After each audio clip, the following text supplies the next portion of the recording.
¿Quién es Jesucristo en realidad? A diferencia de la pregunta ¿existe Dios?, muy poca gente consciente y no cínica como algunos ateos y escépticos se ha cuestionado si Jesucristo existió. Generalmente se acepta que Jesús verdaderamente fue un hombre que caminó sobre la tierra de Israel hace más o menos 2000 años.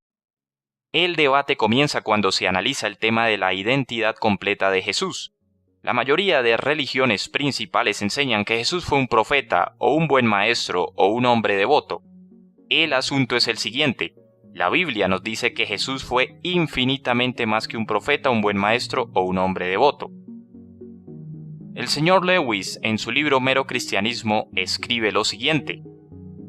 Aquí estoy tratando de prevenir a cualquiera de cometer la verdadera insensatez que a menudo se comete al decir de él, es decir, de Jesucristo, lo siguiente. Estoy listo para aceptar a Jesús como un gran maestro moral, pero no acepto su afirmación de ser Dios. Esa es una de las cosas que no deberíamos decir.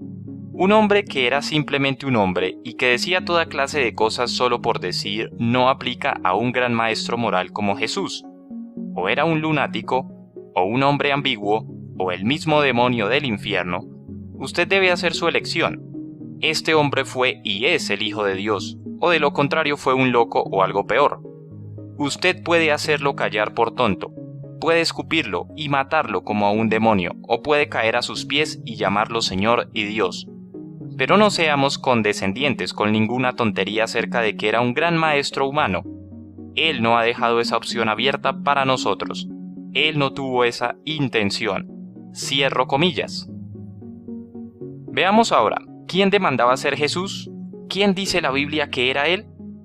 Primero, miremos las palabras de Jesús en Juan 10:30. Yo y el Padre uno somos. A primera vista no parecería afirmar ser Dios. Sin embargo, mire la reacción de los judíos en su declaración. Abro comillas, por buena obra no te apedreamos, sino por la blasfemia, porque tú siendo hombre te haces Dios. Juan 10:33. En los siguientes versículos Jesús nunca corrige a los judíos diciéndoles, yo no me hago Dios. Eso indica que Jesús verdaderamente estaba diciendo que era Dios al declarar, yo y el Padre uno somos. Juan 10:30. Juan 8:58 es otro ejemplo.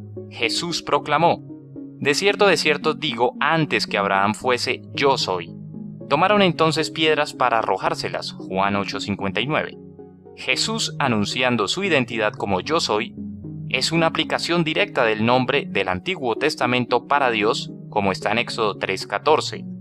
Nuevamente, ¿por qué los judíos querían apedrear a Jesús si él no había dicho algo que ellos creían era blasfemo, concretamente una afirmación de ser Dios?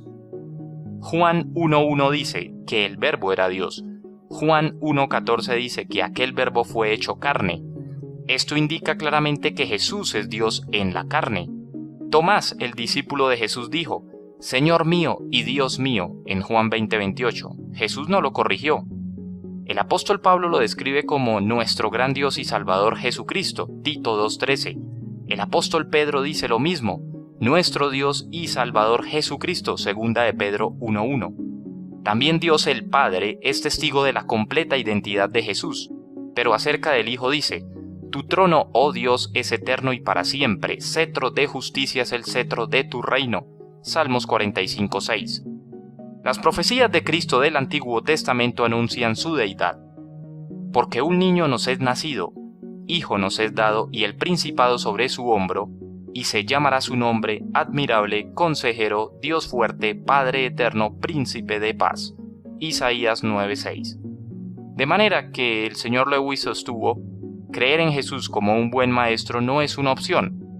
Clara e innegablemente Jesús afirmaba ser Dios. Si él no es Dios, entonces es un mentiroso y por tanto no es un profeta, ni un buen maestro, ni un hombre devoto. Al intentar explicar las palabras de Jesús, los eruditos modernos declaran que el verdadero Jesús histórico no dijo muchas de las cosas que la Biblia le atribuye.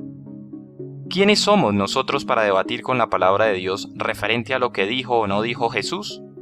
¿Cómo puede un erudito que dista de Jesús 2000 años tener una mejor percepción de lo que Jesús dijo o no que la que tuvieron aquellos que vivieron, sirvieron y fueron enseñados por Jesús mismo, como está en Juan 14:26? ¿Por qué es tan importante la pregunta acerca de la verdadera identidad de Jesús? ¿Por qué es importante que Jesús sea Dios o no?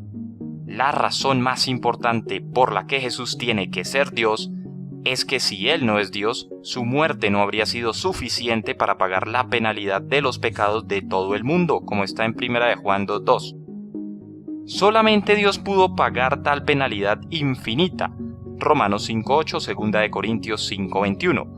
Jesús tenía que ser Dios a fin de que pudiera pagar nuestra deuda. Jesús tuvo que ser hombre para que pudiera morir. La salvación está disponible solamente a través de la fe en Jesucristo. La deidad de Jesús es la razón por la que Él es el único camino de salvación. La deidad de Jesús es la razón por la que proclamó: yo soy el camino y la verdad y la vida, nadie viene al Padre sino por mí, como está en Juan 14:6. Finalmente, a todos ustedes que me escuchan, les declaro lo siguiente. Ahora bien, si Cristo es predicado como que ha resucitado de entre los muertos, ¿cómo es que algunos entre ustedes dicen que no hay resurrección de muertos? Porque si no hay resurrección de muertos, tampoco Cristo ha resucitado. Y si Cristo no ha resucitado, vana es nuestra predicación, vana también es la fe de ustedes. Y aún somos hallados falsos testigos de Dios, porque hemos atestiguado de Dios que resucitó a Cristo, al cual no resucitó, sí se toma por sentado que los muertos no resucitan. Porque si los muertos no resucitan, tampoco Cristo ha resucitado. Y si Cristo no ha resucitado, la fe de ustedes es inútil. Todavía están en sus pecados. En tal caso, también los que han dormido en Cristo han perecido. Si solo en esta vida hemos tenido esperanza en Cristo, somos los más miserables de todos los hombres. 1 de Corintios 15, 12 al 19. Bien amigos, de esta manera hemos dado respuesta a esta pregunta. Comparte este video con aquellos que no creen en Cristo, por favor. Y tú que me escuchas y no crees en Cristo, empieza a buscarlo. Deja tu mente enana, cerrada, incrédula e ignorante y abre los ojos a la verdad del Evangelio. Estás a tiempo, pero tú cierras tu corazón y tu mente a la verdad. Así que ya no tienes excusa. Ahora que te estoy diciendo, estás a tiempo.